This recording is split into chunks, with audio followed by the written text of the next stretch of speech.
മാത്രമല്ല സ്കൂളിൽ പോകാത്തവരെ കേട്ടോളൂ.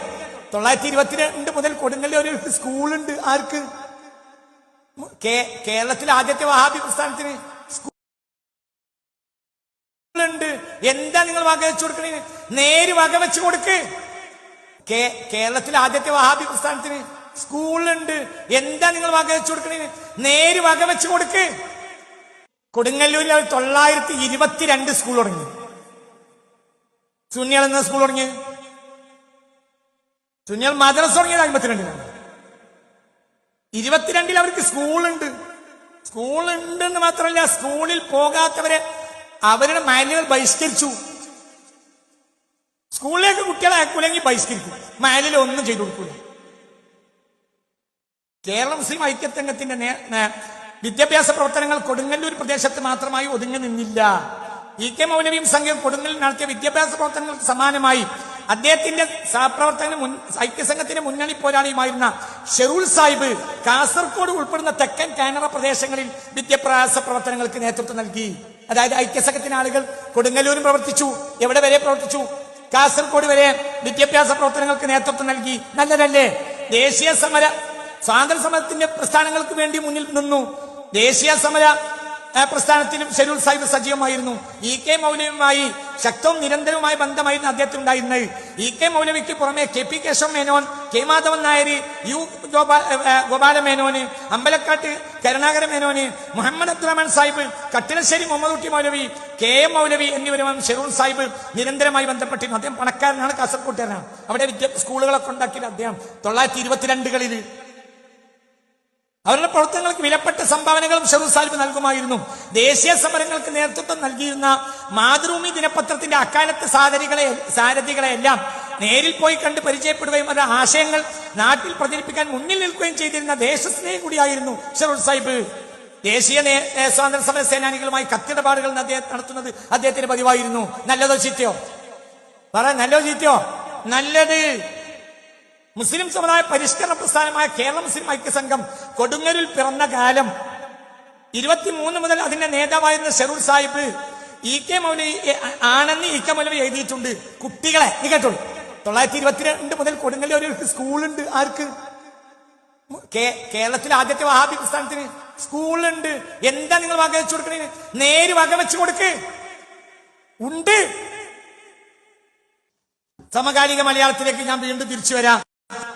2022 30-കളിൽ തന്നെ നടക്കുന്ന മറ്റൊരു മാറ്റമാണ് ഓത്തുപള്ളികളെയും മദ്രസകളുമായുള്ള പരിണാമം. അതും നവോത്ഥാനവാദികളുടെ സ്വാധീനത്തിൽ തിടം വെച്ചതാണ്. 30-കളിൽ അവർക്ക് മദ്രസ, നമുക്ക് മദ്രസ 52. നമ്മളെ മദ്രസ തുടങ്ങുന്ന 52. കേരളം മുഴുവൻ ഉള്ള നമ്മക്ക് 52-ൽ ആകുള്ളത് 10 മദ്രസ. അവർക്ക് മദ്രസ 30-കളിൽ തുടങ്ങി. നേരത്തെ തന്നെ പോയി.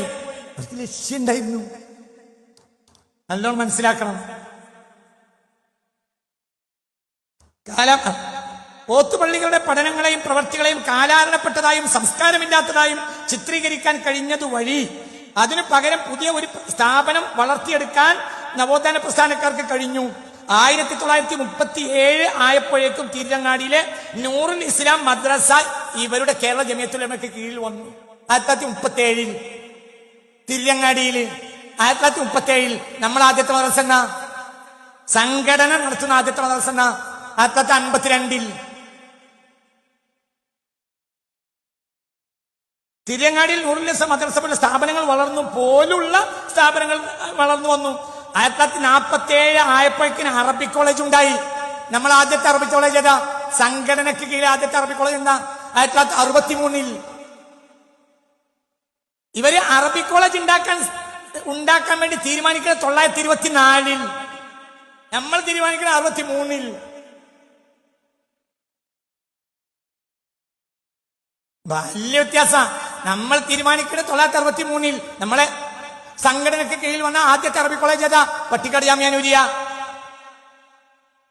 ഇവര് 924 ഐക്യസംഘത്തിന്റെ 2ാം സമ്മേളനത്തിൽ 2ാം വാർഷിക സമ്മേളനത്തിൽ തീരുമാനം എടുത്തിട്ടുണ്ട്. നമുക്ക് എന്ത് വേണം?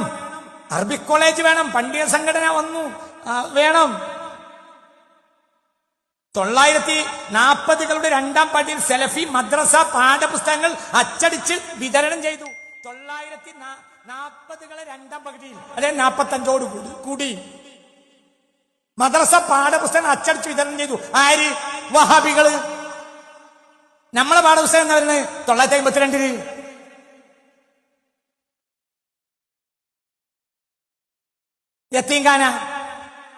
യത്തീംഖാന കേരള ചരിത്രത്തിലെ മുസ്ലിം സംഘടനകൾക്ക് കീഴിലുള്ള ആദ്യത്തെ യത്തീംഖാന തിരങ്ങാടി യത്തീംഖാന 1943. എല്ലാവരും കണ്ടൊക്കെ ആദ്യം നമ്മൾ അതിനെ പ്രതിരോധിക്കാൻ പിന്നാലെ ഓടിയതാണ്. 1943 കേരളത്തിലുടനീളം വലിയ തോതിൽ കോളറ പടർന്നു പിടിച്ചു. ഒരുപാട് ജീവനുകൾ നഷ്ടപ്പെട്ടു. ഭയാനകമായ സാഹചര്യമുണ്ടായി. അന്ധവിശ്വാസം ഒഴുകിയിരുന്ന ഉൾനാടുകൾ കോളറ അതിഭീകരമായിരുന്നു. ആയിരക്കണക്കിന് ആൾ മരണപ്പെട്ടവർ, നിരവധി കുഞ്ഞുങ്ങൾ അനാഥരായി. അനാഥ മക്കളെ സംരക്ഷിക്കുക എന്നത് സമൂഹത്തിനു മുമ്പിൽ വമ്പിച്ച ബാധ്യതയായി മാറി. ഈ സന്ദർഭത്തിൽ അനാഥ സംരക്ഷണത്തിന് ശക്തമായ ഇടപെടലുകൾ നടത്താൻ ഇ കെ മൗലവി കഴിഞ്ഞു. ഇ കെ മൗലവി ആരാ? വഹാബികളുടെ ജമിയത്തുൽ ഉലമയായ കേരള ജമിയത്തുൽ ഉലമയുടെ പ്രസിഡന്റ്. അദ്ദേഹമാണ് ഇവിടെ ആദ്യമായി എന്തുകൊണ്ടുവന്ന് ആദ്യത്തെ യത്തീംഖാന കൊണ്ടുവന്നു. തിരുവങ്ങാടിയിൽ യത്തീംഖാന സ്ഥാപിക്കുന്നതിന് അദ്ദേഹം കെ മൗലവി, കെ ആജീവ് എന്നിവരോടൊപ്പം ചേർന്ന് പ്രവർത്തിച്ചു. അനാഥ മക്കളെ സംരക്ഷിക്കുക എന്ന സമൂഹത്തിന്റെ ബാധ്യതയായി കണ്ട ഇ കെ മൗലവി തിരുവങ്ങാടി യത്തീംഖാന സ്ഥാപിക്കുന്നതിൽ സുപ്രധാന പങ്ക് വഹിച്ചിട്ടുണ്ട്. 1922